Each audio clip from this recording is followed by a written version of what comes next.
Hi everyone! Today I'll talk about this watercolor set I got from Lidl and show you how they work by swatching them and making a quick painting. I haven't tried watercolor markers by any other brand before, so I can't say whether these are better or worse than other brands. So this is a Creabox Marabu set of 8 watercolor pens, and they work kind of like watercolor pencils or water-soluble chalk pastels. They're water-based markers, so you can draw with them and paint over with a wet brush to get a watercolor effect. They are dual tip pens, meaning that there's a fine tip and a flexible brush tip in each pen. I like the brush tip because I don't have any brush tip markers and you can use them to draw a thin line by pressing it softly on the paper and a thicker line by pressing it harder. And you can even color in some larger areas. The instructions say to draw on watercolor paper. I did also try them on normal printer paper and it didn't work at all. The marker would not activate at all when I applied water with a brush afterwards. You need to first draw on the paper with the pen and then paint over it with a wet brush to make the color activate. So don't dip the pen in water, you'll just waste pigment that way. I think some of the colors activate better with water than others. The pink and light blue are so light that they get completely washed out when you add water. Others, like the black one, will immediately spread out even if you touch it with a wet brush just the tiniest bit.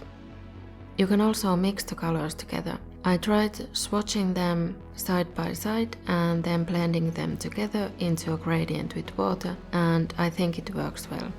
You can also use them just as normal markers to add accent colors to your art. Many of them are quite pigmented, so they look pretty bold on a watercolor painting if you don't water them down.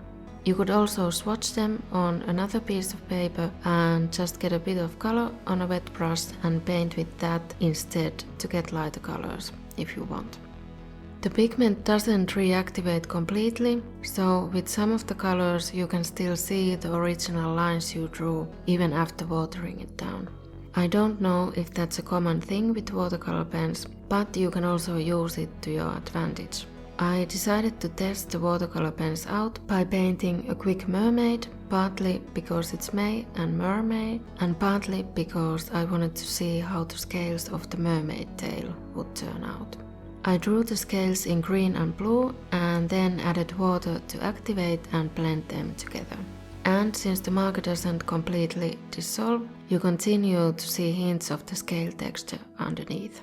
I had some trouble with the face, especially because the parts I had already painted over would reactivate so easily.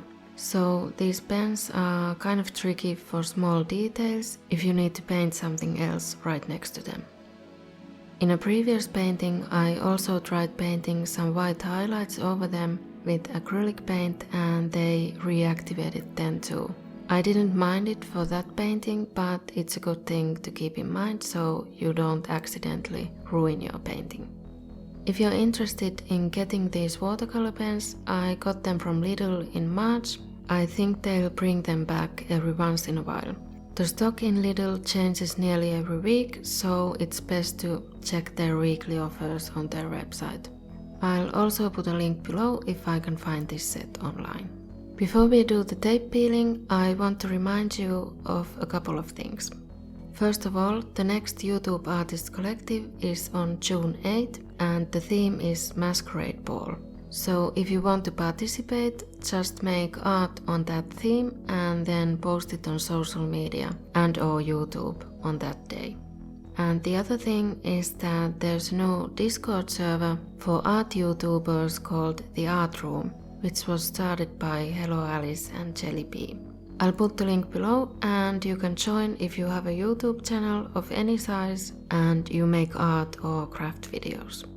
Okay, thank you so much for watching and see you next week. I post a new video every week on Friday and sometimes an extra video on Tuesday. Bye!